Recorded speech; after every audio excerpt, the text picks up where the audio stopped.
So hello students, welcome back to another new video. तो finally direct second year engineering की जो cap round 1 की option form filling process है वो अब खत्म हो चुकी है। एंड अभी हमारा अलॉटमेंट का जो रिजल्ट है वो आएगा, जिससे पता चलेगा कि कौन सा कॉलेज हमें कैप राउंड 1 में जो है वो लगा है।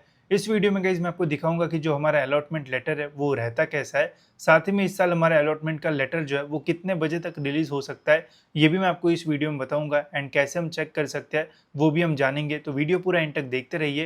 एंड अगर आप इस चैनल पे न्यू हो तो सब्सक्राइब जरूर से कर लेना, ताकि आपको टाइम पे सारे जो अपडेट्स है वो मिलते रहे। तो सबसे पहले एंड सबसे इंपॉर्टेंट, आपका जो अलॉटमेंट लेटर है वो रहता कैसे है वो मैं आपको दिखाता हूँ। एंड फिर मैं आपको बताऊंगा कि कितने बजे तक हमारा जो रिजल्ट है वो रिलीज होगा। तो अलॉटमेंट लेटर अगर देखा जाएगा तो कुछ इस टाइप का आपका जो लेटर है वो रहेगा, जहाँ पे आपका सबसे पहले जो नाम है वो रहता है, आपकी सारी जो बेसिक डिटेल्स है वो आपको यहाँ पे जो है वो देखने को मिल जाएगी। एंड ऐसी कुछ जो डिटेल्स है वो आपकी यहाँ पे जो है वो रहती है। एंड नीचे गाइज फिर लिखा होता है कि कौन सा कॉलेज आपको कैप राउंड 1 में जो है वो लगा है। जैसे इस स्टूडेंट को जो है वो फ्लोरा इंस्टीट्यूट ऑफ टेक्नोलॉजी जो है वो लगा था, तो कुछ इसी टाइप का आपको भी जो है वो यहाँ पे आपका जो नाम है कॉलेज का वो जो है वो लिखा रहेगा कि कौन सा कॉलेज आपको जो है वो लगा है। उस कॉलेज का जो चॉइस कोड है वो क्या है, सीट टाइप आपको कौन सी मिली है वो भी यहाँ पे आपको जो है वो लिखा हुआ देखने को मिल जाएगा। हो सकता है काफ़ी सारे लोगों को ओबीसी कैटेगरी उनकी होगी एंड उनको जो सीट टाइप है वो ओपन का जो है वो मिला होगा, तो ऐसा भी जो है वो बहुत टाइम होता है। तो इसका मीनिंग ये नहीं है कि आपको ओपन की फ़ीस पे करना पड़ेगा। आपको जो फ़ीस है वो आपकी कैटेगरी की ही जो है वो पे करना पड़ता है, तो उसका जो टेंशन है वो मत लेना। सीट टाइप जो है वो कुछ भी लग सकता है, फ़ीस आपको जो कैटेगरी की है वही जो है वो पे करना पड़ेगा। प्रेफ़रेंस यहाँ पे आपका जो है वो लिखा रहेगा, जैसे इसको 158 प्रेफ़रेंस का कॉलेज जो है वो लगा था। अब जैसे आपने कॉलेज की लिस्ट बनाई होगी उसके अकॉर्डिंग आपको प्रेफ़रेंस वाइज़ जो कॉलेज है वो मिलेगा। फिर यहाँ पे आपका कैप राउंड 1 रहता है एंड यहाँ पे आपका जो स्कोर है वो रहता है, जैसे आपका यहाँ पे डीएससी का जो स्कोर है वो मेंशन रहेगा, ठीक है। तो कुछ इस टाइप का हमारा अलॉटमेंट लेटर जो है वो रहता है। काफ़ी सारे स्टूडेंट्स के डाउट होते हैं कि हमें कितने कॉलेज जो है वो मिलता है। तो देखो, एक ही कॉलेज आपको जो है वो अलॉट होता है, चाहे आपको कितना भी अच्छा परसेंटेज रहे, कोई भी एक ही कॉलेज आपको जो है वो मिलेगा। एंड ऐसा नहीं कि 4-5 कॉलेजेस आपको जो है वो मिल सकते हैं। तो इसका जो है वो ध्यान रहेगा एंड उसका नाम जो है वो यहाँ पे आपका जो है वो लिखा रहेगा। ब्रांच कौन सी मिली है वो भी आप यहाँ पे जो है वो देख सकते हो, ठीक है। तो ये रहा हमारा अलॉटमेंट लेटर, कुछ इस टाइप का जो है वो रहता है। अब इस साल कब तक जो अलॉटमेंट लेटर है वो रिलीज़ हो सकता है वो भी मैं आपको बता देता हूँ। तो इंपॉर्टेंट डेट्स की अगर बात की जाए तो यहाँ पे आप देख सकते हो क्लियरली जो है वो मेंशन किया हुआ है इन्होंने कि 5 तारीख को हमारा जो अलॉटमेंट लेटर है वो रिलीज़ होगा, जिससे आपको पता चलेगा कि कौन सा कॉलेज जो है वो आपको मिला है। अब अगर टाइमिंग की बात की जाए तो अभी इंजीनियरिंग एंड एमबीए का एंड एमसीए का जो अलॉटमेंट लेटर है वो रिलीज़ हुआ है।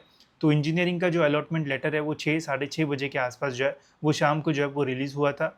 एमबीए का जो है वो 8 से 10 बजे के बीच में जो है वो आया था। एंड एमसीए का जो है वो 12 बजे के आसपास जो है वो रिलीज़ हुआ था। अब जितना इस टाइमिंग से जो है वो लग रहा है वो यही लग रहा है कि अलॉटमेंट लेटर जो है वो आपका 5 तारीख को थोड़ा रात के समय पर जो है वो आने के मैक्सिमम जो चांसेस है वो रहेंगे। सुबह तो बिल्कुल भी जो है वो नहीं आता है, तो इवनिंग के टाइम में जो हमारा जो अलॉटमेंट लेटर है वो आएगा। तो मोस्टली 8 बजे से 12 बजे के बीच में आने के मैक्सिमम जो चांसेस है वो रहेंगे। एंड इस साल डीएससी के जो अपडेट्स है वो लेट ही आ रहे हैं। सीट मैट्रिक्स भी आपने देखा होगा, एक दिन डिले होके आया था। फाइनल मेरिट लिस्ट भी एक दिन डिले होके जो है वो आई थी। तो हो सकता है कि हमारा जो अलॉटमेंट लेटर है वो भी जो है वो डिले हमें जो है वो देखने को मिले। बट मोस्ट एक्सपेक्टेड टाइम जो है वो रात के 8 से 12 बजे के बीच में जो है वो रहेगा। जैसे ही अपडेट आएगा वैसे मैं आपको जो है वो टाइम पे बता तो दूंगा ही। साथ ही में अगर लेट भी होगा तो वैसे भी अपडेट मैं आपको जो है वो कर दूंगा। जो बेटरमेंट एंड फ्रीज के ऑप्शंस है, जिस दिन अलॉटमेंट लेटर आता है उसके अगले दिन हमें जो है वो लॉगिन में देखने को मिलता है।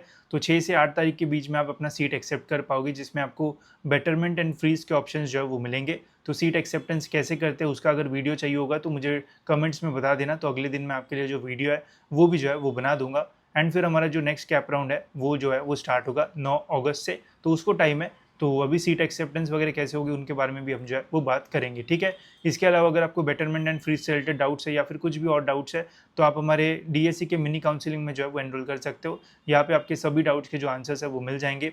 साथ ही में सेकेंड राउंड के लिए किस टाइप की लिस्ट बनाना चाहिए उसके बारे में भी आपको डिटेल लाइव सेशंस यहाँ पे मिलेंगे, तो उससे भी आपके जो डाउट्स है वो क्लियर हो जाएंगे। साथ ही में आगे जाके जब आप एडमिशन लोगे तो कौन से स्कॉलरशिप स्कीम के लिए वगैरह आपको अप्लाई करना है, तो उसके बारे में भी यहाँ पे आपको लाइव सेशन में जो है वो पहले ही बताया गया है। तो उसकी रिकॉर्डिंग आपको यहाँ पे जो है वो मिल जाएगी, जिससे आपको काफ़ी फ़ायदा जो है वो होगा। तो अगर आपको नेक्स्ट राउंड में लिस्ट बनाना है या फिर और भी डिटेल जानना है या फिर न्यू रूल्स के बारे में जानना है तो सारी चीज़ें यहाँ पे आपको जो है वो मिल जाएगी। एंड सैम्पल की कॉलेजेस की लिस्ट भी यहाँ पे आपको जो है वो मिल जाएगी, जिससे आपको काफ़ी हेल्प होगी। तो इसके लिंक डिस्क्रिप्शन में, वहाँ से आप इसमें जो है वो एनरोल कर सकते हो। एंड जैसे अलॉटमेंट लेटर का अपडेट आएगा मैं आपको वीडियो बना के जो है वो अपडेट कर दूंगा, ठीक है। तो होप सो अभी आपको जो है वो एक आइडिया मिल गया होगा कि कब तक हमारा रिजल्ट जो है वो लग सकता है। कुछ भी डाउट्स होंगे तो आप कमेंट सेक्शन में मुझे जो है वो पूछ सकते हो। फिलहाल दोस्तों इस वीडियो में इतना ही, मिलते हैं ऐसी और एक इन्फॉर्मेटिव वीडियो में।